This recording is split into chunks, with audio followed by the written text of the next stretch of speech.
Hey, what is up, guys? Welcome back to Guys That Magic. We are back with another video. Today, we are going to be doing Hunter's $300 upgrade for Tyranid Swarm. Hunter, welcome back. Yes, sir. Back at it again with the Tyranids. I'm very excited for this Warhammer 40k deck. I am excited to see what you did with an additional $200. So, why don't we do a little recap? Are you sticking with the same guy? Are you doing the other commander? What are we doing? Yeah, so if you haven't seen the $100 upgrade video, I definitely suggest going to watch that for this one, because this video is more or less a sequel to the $100 upgrade. Because we are sticking with the same commander that we stuck with the 100 upgrade, that is swapping out the Swarm Lord for Magus Lucea Kane. So in case you didn't know what Magus Lucius Kane does, it is a green, a blue, and a red for a 1/1 legendary creature human Tyranid wizard. It says at the beginning of combat on your turn, put a +1/+1 counter on target creature. Also has another ability where it can tap it to add 2 colorless mana. When you next cast a spell with X in its mana cost, or activate an ability with X in its activation cost this turn, copy that spell or ability. You may choose new targets for the copy. Wow, what a exhilarating ability. Yeah, so basically what we're doing with Magus Lucy Kane is we're making a whole bunch of different X spells, copying a whole bunch of stuff and just going off, swinging at face. The real big stuff of this deck is making a lot of creatures with a lot of +1/+1 counters on it, and really just doing a lot of combat damage to our opponents. I mean, I'm not gonna lie, it sounds pretty painful. Oh, it But absolutely is. all right, well, with that being said, Hunter, let's go ahead and move on to the additions. Yeah, so first and foremost, like I said before, this is a sequel to the $100 upgrade. So everything that you see on screen right now, I am keeping in the deck from the $100 upgrade. Some of these you may be noticing, wait, what about that one card? Well, I didn't keep all of them, but these are the ones I did keep. But now it's time to move on to the new cool stuff for the $300 upgrade. Well, fantastic. I like what you kept, but I'm kind of interested in the new juicy stuff you put in here. So talk to me about some creatures. Yeah, so we're adding some new juicy creatures. So this first one, Nyx Bloom Ancient. Nyx Bloom Ancient is 4 and 3 green for a 5/5 enchantment creature elemental.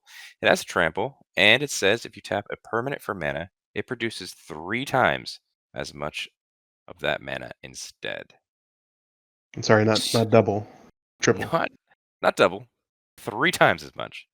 So we are an X spell primary deck, so tapping your lands for 3 is going to make things huge. Tapping our commander for 6 is insane. That's a lot of mana.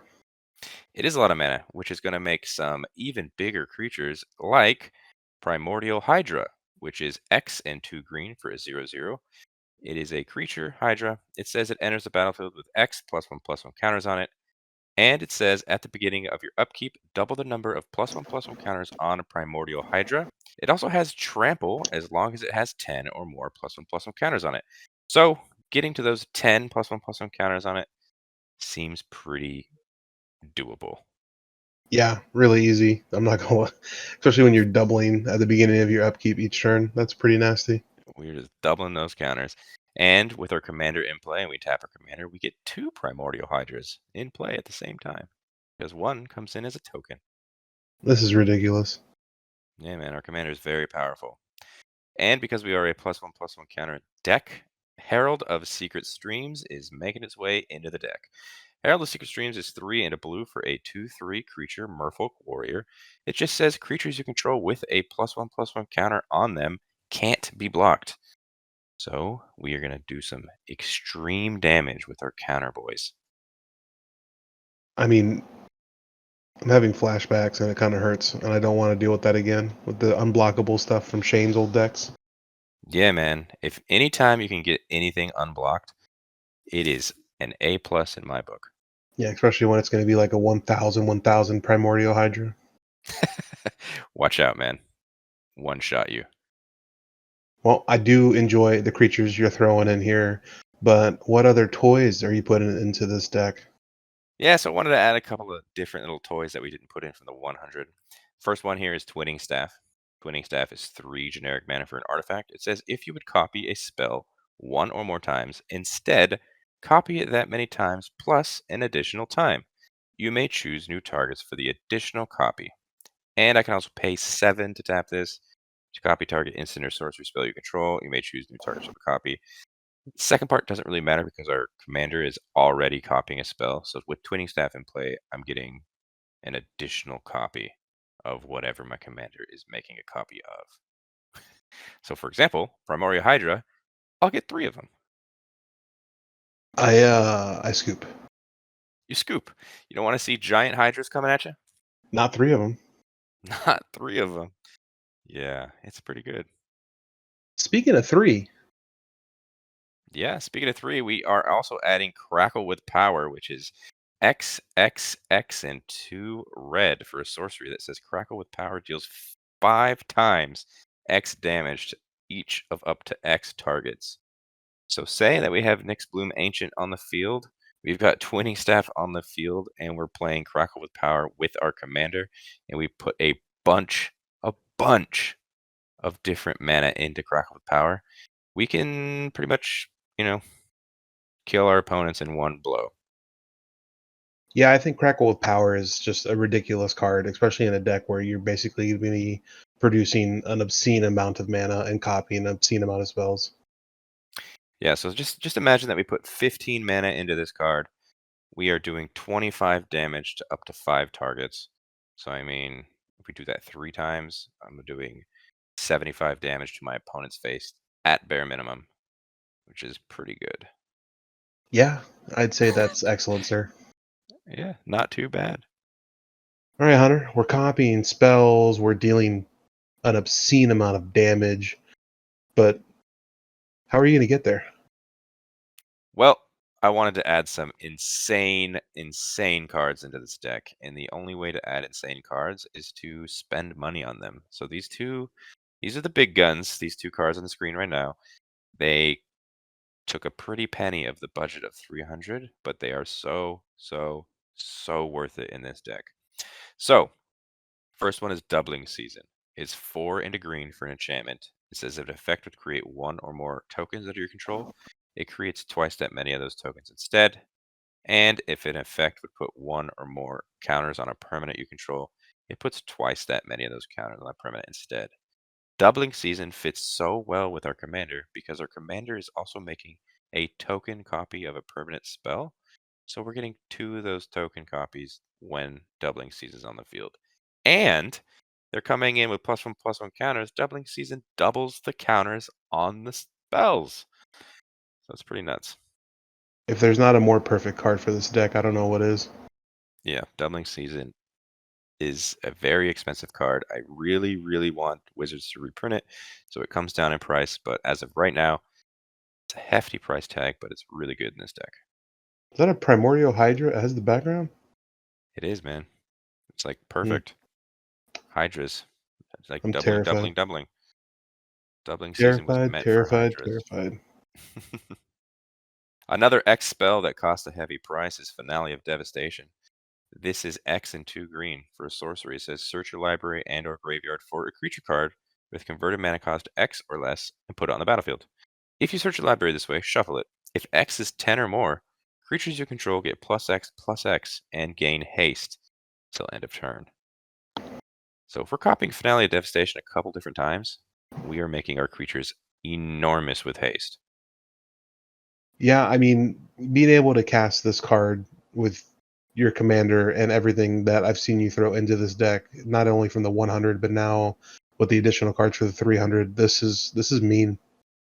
Yeah, let's just say Finale of Devastation and Next Bloom Ancient already died because, of course, that's a card people want to kill. This goes and gets it back. So, nice. Go and get any of your creatures back that someone might have killed. Go and get any of the creatures that you really want from your library. Finale Devastation is nasty. You thought you could get rid of my triple mana production? Joke's on you. Think again. We're going to kill you. All right. Well, we got some artifacts, we got some sorceries, we talked about creatures. Any lands? Yep, so I am rounding it out with just 2 land additions. I added Minamo, School of Water's Edge, and a Rogue's Passage. Minamo, School of Water's Edge is a legendary land that comes in, and I can tap it to add 1 blue, but it also has another ability where I can pay a blue to tap this to untap target legendary permanent. Now, if you guys remember from our $100 upgrade, I had Kiora, the Planeswalker, that did this effect. But Kiora is a Planeswalker that just taps down, and eventually it'll die. And is also very vulnerable to it getting hit by your opponent's creatures and removal. Lands, on the other hand, they stick around a lot longer. So this effect will stick around, and you'll always be able to untap your commander, tap your commander again. And the next time you tap your commander twice, you get times 2 the amount of copying spells. Yeah, because I'm pretty sure with her ability on the stack, you could just do this, untap her, and then tap her again. Bingo. So we have 4 colorless mana, and whatever the next spell we play with X and its mana cost gets copied twice because we tapped our commander twice. So it's 2 different effects. Jesus Christ. Okay. Yeah. Yeah, I And then scoop. and then you scoop. And then Rogue's Passage, a land that I always like to kind of keep in my deck just as a little extra. It taps for colorless, but I can also pay 4, tap it, and target creature can't be blocked this turn. So for our giant creatures with 1/1 counters on it, unblocked, swing in, Dead. dead. Winner, Dead, dead, winner. dead. Well, that is. I'm almost left speechless. I won't lie to you. This is a pretty mean deck. I'm honestly terrified to play against this, which I know we're gonna have to do anyways. But speaking of terrifying things, to make room for all these amazing new cards, unfortunately, I assume you had to get rid of some things. Yes, I did have to get rid of some things. And once again, we are throwing up on the screen everything that I removed from the $100 list. I'm not going to go into detail of all of them. Again, if you want to hear why I removed each and every one of these cards, check the link in the description for the $100 link to see why I did it. Because I also got rid of some cards that I added from the 300 as well. So these 3 cards I'm getting rid of, these creatures, to make room for the other 3 creatures I added. This is Haruspex, 3 and a green for a 2/2 creature Tyranid. It says whenever another creature dies, put a +1/+1 counter on Haruspex. I can also tap it to remove X +1/+1 counters from Haruspex to add X mana of any one color. So this card doesn't do anything unless another creature dies.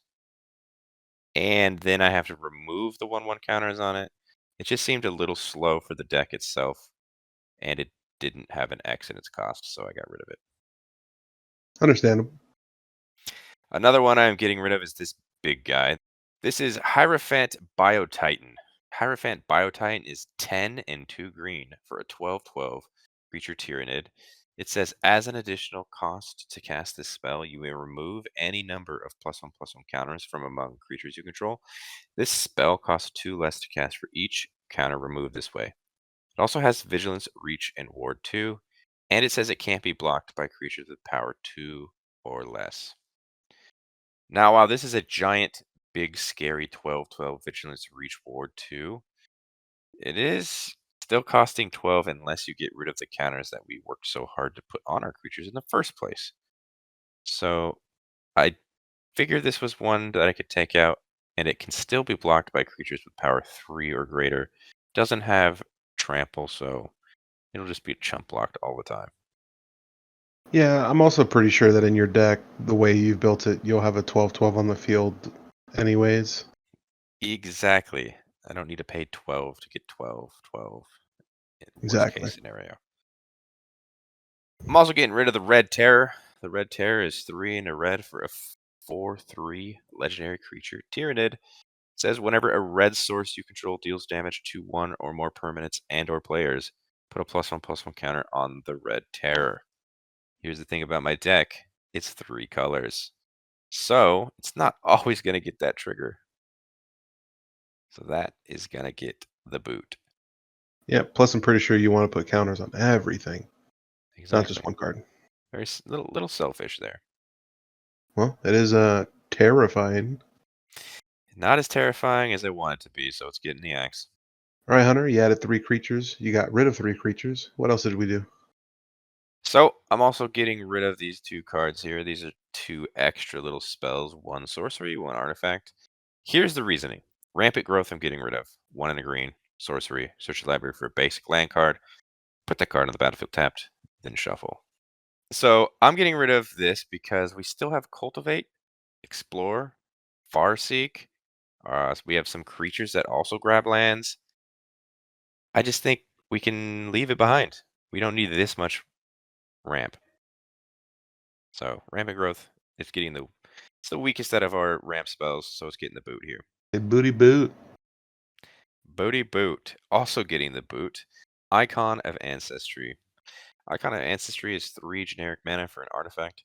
It says as Icon of Ancestry enters the battlefield, choose a creature type. Obviously, we would choose Tyranid. It says creatures you control with the chosen type get +1/+1.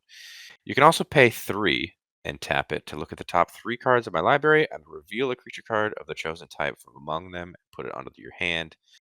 Put the rest on the bottom of your library in a random order. I love this card, Icon of Ancestry, ever since it's been printed in Magic 2020. However, we are no longer strictly tribal, so I'm sacking this one.